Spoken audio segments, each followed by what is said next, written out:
భద్రం అంటే శుభం లేక మంగళం అని అర్థం. భద్రప్రియ అనగా లోకాలకు శుభాన్ని కలిగించే మంచి పనులపై ఆసక్తి కలిగినది, ప్రీతి కలిగినది అని అర్థం.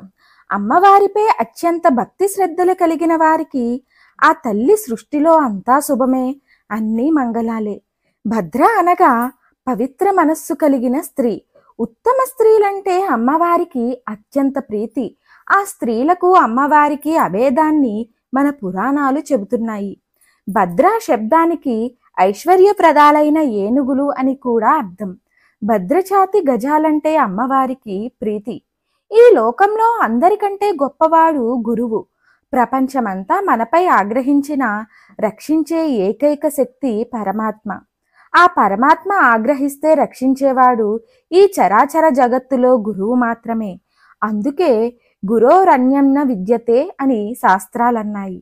గురువులు అమ్మవారికి అత్యంత ప్రీతిపాత్రులు. భద్ర అంటే గురువులు అని కూడా అర్థం.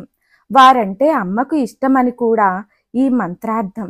మంత్రాలను తన ఆధీనంలో ఉంచుకొని దైవాలను లోకాలను సమంగా లాలించే విప్రులంటే అభిమానం కలది అని కూడా భద్రా శబ్దంతో పిలుస్తారు. కాబట్టి భద్రప్రియ అనగా విప్రులను కూడా భద్రా శబ్దంతో పిలుస్తారు. కాబట్టి భద్రప్రియ అనగా విప్రులంటే అభిమానం కలది అని కూడా అర్థం. అగ్ని లేకపోతే వంట యజ్ఞాలు అసలు జగత్తుకు వెలుతురే లేదు. ఈ అగ్నిని కూడా భద్ర అంటారు.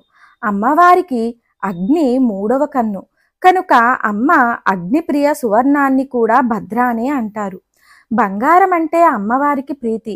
సూర్య భగవానుణ్ణి కూడా భద్ర అంటారు.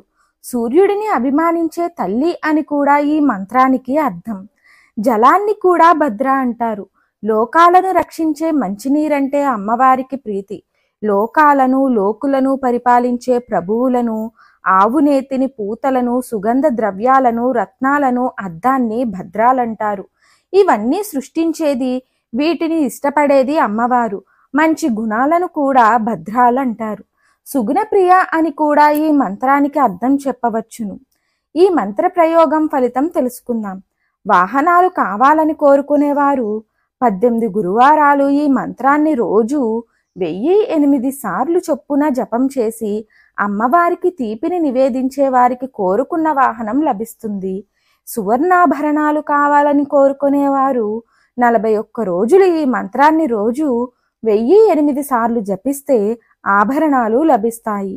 నీటి కొరతను ఎదుర్కొనేవారు 90 రోజులు ఈ మంత్రాన్ని నిత్యం 108 సార్లు చొప్పున జపించి ఆఖరి రోజున కొబ్బరికాయను అమ్మవారికి సమర్పిస్తే జల సమృద్ధిని పొందుతారు. ఇంట్లో తరచుగా అశుభాలు జరుగుతుంటే శుభాల కోసం ప్రతి శుక్రవారం ఈ మంత్రాన్ని 1008 సార్లు జపిస్తూ అమ్మవారిని కుంకుమతో పూజిస్తే ఇక అమంగళాలు ఆ ఇంటి చుట్టుపక్కలకు కూడా రావు. మంత్రం ఏమిటో తెలుసుకుందాం. ఓం భద్రప్రియాయై నమః. ఓం భద్రప్రియాయై నమః. మంత్రం మరొకసారి ఓం భద్రప్రియాయై నమః. మరిన్ని ఆధ్యాత్మిక విషయాల కోసం మా ఛానల్ను సబ్స్క్రైబ్ చేయండి. వీడియో నచ్చితే లైక్ చేయండి, షేర్ చేయండి, కామెంట్ రూపంలో మీ అభిప్రాయాన్ని తెలియచేయండి.